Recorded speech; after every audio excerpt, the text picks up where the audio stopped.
Hey YouTube family, I am so glad that you're here. If you're new to my channel, welcome. We're all about empowering, educating, and encouraging queer black men and single black men in this move abroad process. If that sounds interesting to you, stick around. If it seems like an impossibility, we all felt that way. The first step is to get educated on your why you would possibly want to move abroad. Then we'll work on the how and the when. So let's get into it. Today, I want to share 3 reasons why black men are living better abroad. 1, our mere existence in the US is constantly at risk. 2, our ability to authentically relate to others is somehow eroding. And 3, our growth as professionals and as human beings is being stunted. If this sounds like the conversation that you want to engage in, please take the time to click the like button. And when you subscribe and click the notification bell, you are guaranteed to get more videos on this process and how you can decide if a life abroad is for you. As someone who works in the field of psychology, I am often intrigued by what motivates us. For some, money is a motivator. For others, a respectable position is a motivator. While these motivations offer benefits, I believe our essence and our true desires are much deeper than that. So, here are the 3 concepts I want to share with you from what's called ERG Theory. Now, don't tune out. This is not a psychology lesson. I'm going to highlight how living and thriving for black men in America is constantly being challenged in these 3 areas: our mere existence, our ability to relate, and our opportunities for growth. That's ERG Theory. Let's talk about it. As a black man, there are simple requirements that are needed for my existence. Let's just take a look at the 4 necessities that make living in the US difficult for us. 1, access to food. 2, healthcare. 3, shelter. And 4, safety. Interestingly, many of these requirements are interrelated. Let's start with food. The cost, the availability, and the safety of the food that's available to Americans, and specifically people of color, is on a steady decline. We are part of the reason that the terms food deserts and food insecurity even exist. According to Feeding America, black communities have the highest probability of being a food desert. So what is a food desert? Food deserts are neighborhoods that have no access to grocery stores or quality food. These areas are filled with high-priced convenience stores and fast food restaurants that only provide low-quality eating options. The concept of food insecurity is the result of living in a food desert. Food insecurity is the lack of regular access to enough safe and nutritious food for normal growth and development and an active and healthy lifestyle. Both of these have a negative impact on overall health of the black community. Even if you don't experience food insecurity, you or your loved ones can still live in a food desert. How do you know? Ask yourself these questions. How far is the closest grocery store to your home? Must you drive out of your own neighborhood to shop? I believe you know the answer to these questions. Let's talk about food cost. The rate of food inflation from 2022 to 2023 was 11.4%. That's 4 times the amount of the average cost of living increase, which is usually only 3%, for those of us lucky to even get one. If the cost of food is 4 times higher than the previous year, what type of sacrifices are we needing to make in order to just feed our families or ourselves? I cannot explain to you the appreciation that I now feel when I walk out of the grocery store here in Guadalajara, or many of the places that I visited, and I've only spent a quarter of the amount that I would have in the US on fresh and natural food that does not contain pesticides, hormones, or that are not GMO. This brings us to healthcare quality and healthcare cost. Life expectancy rates in the US compared to other developed nations around the world has been on a constant decline as well for many decades. A recent Gallup poll states that over a 2-decade study, 52% of Americans rate the American healthcare system as either only fair or poor. The cost of healthcare in the US is amongst the highest in the entire world, and we have the worst outcomes. Compared to other developed nations, the US has the lowest life expectancy at birth, the highest death rates for avoidable or treatable conditions, and the highest maternal and infant mortality. The US has the highest rate of people with multiple chronic conditions and the highest obesity rate. It sounds like the US is not that healthy of a place to live. The amount of money that I spent on healthcare costs around the world will shock you. I became sick in Mexico once and I needed some antibiotics. I walked into the local pharmacy, which has a doctor on staff, explained my symptoms, and he wrote a prescription, sent me to the counter to pay. The doctor's consultation and the medication was under $10 US. Another time when I was in Spain and I ran out of my necessary medication.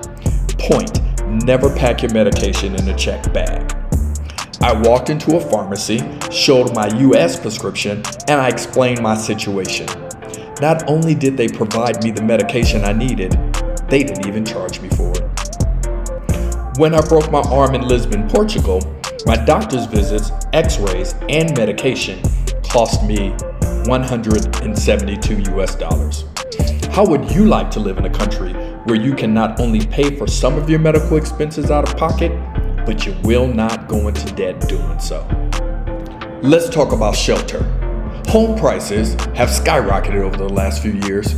The average home cost has almost tripled in the last couple of decades. The number of individuals who can classify themselves as employed and unhoused is an indicator that rental costs are exorbitant as well. Being unhoused impacts the safety of our communities as well as the health of its citizens. There are many cities around the world that offer affordable housing in safe and beautiful communities. In Guadalajara, my rent is less than half of what I would have to pay for a comparable apartment in Los Angeles. I've stayed with a friend in Valencia, Spain. His huge apartment is 4 bedrooms, 2 baths, full kitchen, and 2 balconies. He lives in a great neighborhood that's filled with shops and restaurants, and he steps from the metro station. His rent is about $1,000 US. Life is totally doable outside of the US. And then there's safety. The physical safety of Black people and Black men specifically in America has always been at risk. With racist policies, racist positions, racist actions throughout the American government, racist Americans have been emboldened to not only verbally attack, but physically assault Black and brown people. With mobile phones in every pocket, we're now able to see these atrocities. All I have to do is mention a few names: Tamir Rice, Breonna Taylor, Trayvon Martin, and their stories tell themselves. The American government continues to prove that they are not interested in protecting its citizens of color. And then we can talk about gun control, or the lack of it. The United States has the highest rate of civilian gun ownership in the entire world. For every 100 people, they own 120 guns. And some wonder why gun violence is at epidemic proportions. Please, somebody make it make sense. For those of us who have decided to leave America in search of richer lives abroad, we have discovered that these 4 life requirements are more easily attainable in many parts around the world. I've definitely found this to be true in Guadalajara, Mexico. Let's talk about how Black people relate to one another. Relatedness. American values do not line up with who Black men are at their core. America is an individualistic society. We are stuck in this pseudo-reality of social media living.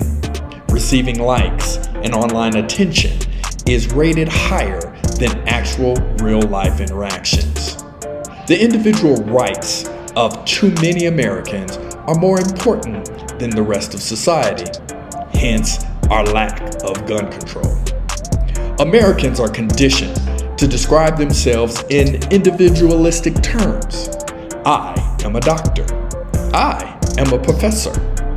What we do seems to determine who we are. But now, let's take a look at those who are from a more collectivist culture. They tend to describe themselves based on their relationships to their community. I am a loving father. I enjoy teaching others. It's a total different way to describe yourself, based on your passions instead of what you do to earn a living. We all have to earn a living, but it should not have to define who you are. We, the African diaspora, are collectivist by nature. We instinctively put our families first, and the few who choose not to have been conditioned by this greater American society. The American system continues its efforts in breaking apart the Black nuclear family by devaluing and removing the Black man and father through mass incarceration, unemployment, and even murder. Even in the face of these destructive attacks on our community, such as forced individualism and separation, we have continued to keep our families together through building intergenerational families. Thank you, Black queens. Aunties, uncles, grandparents, Black foster caregivers, and Black adoptive families have been dependable and generous and self-sacrificing by taking in and raising the next generation as their own. Our African ancestors worked in groups for the greater good of the community.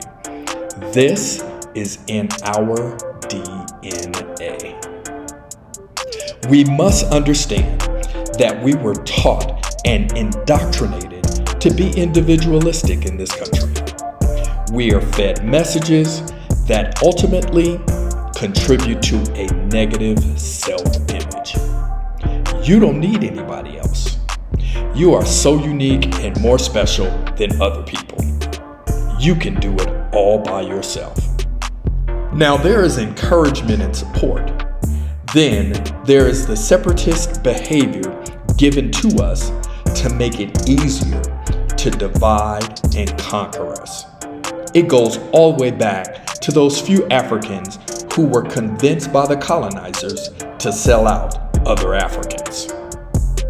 Ever since our personal freedoms and collectivist nature were stripped away from us through slavery, segregation, and institutionalized racism, the white establishment has told us to pull yourself up by your bootstraps. Not only do they want us to have an individualistic mindset, especially if it keeps us separate from and allows us to hurt one another. This simply is just not our nature. We, unfortunately, have been indoctrinated. Those of us who have decided to move abroad are facing and rejecting this indoctrination, and we're decolonizing our minds. We're building communities abroad amongst the African diaspora in our chosen expat countries and amongst the citizens that are embracing us in their home countries. Building authentic relationships, not based on what someone else has to offer, but merely because you are human, is key to our survival. Embracing our natural inclination towards relatedness is critical for our mental stability. How different would your life be if your relationships were based in authenticity and your community shared your same intrinsic values?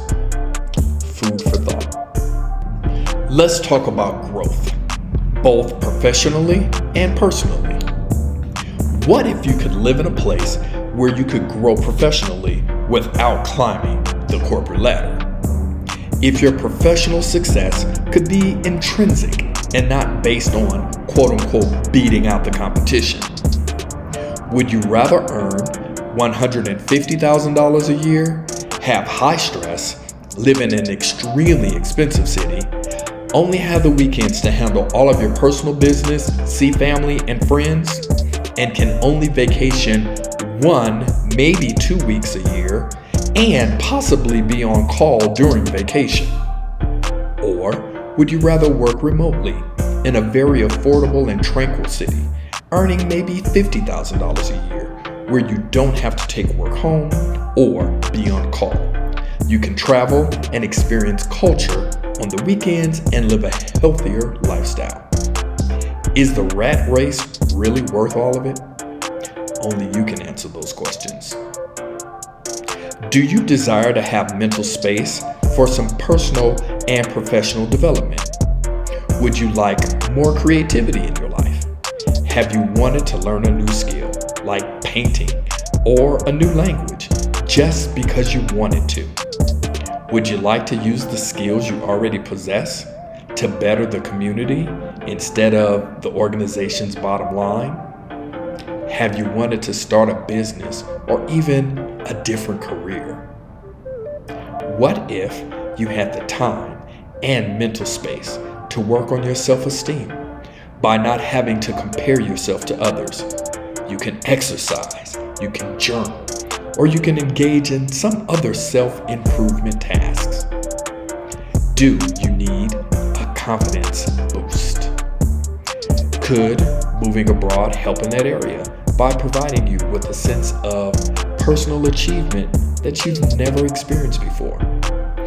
These are some of the areas of development many of my fellow Black expats and I have experienced. I just want to share the love and the life that can be yours. I am not someone who has his head in the sand. There are challenges with living in a new and a foreign country. But these challenges are not without solutions and rewards. Some of the solutions are changing the way that we think about life, how we engage with people, and how we respect and appreciate culture. These solutions can be for our betterment if we choose to have an open mind. In this video, I've only addressed the whys of how a move abroad may benefit you. You need to start with your why so that you can be clear on the next step in your life journey. Trust me, I will be sharing the how and the when you can move abroad in other videos, and we can work on it together.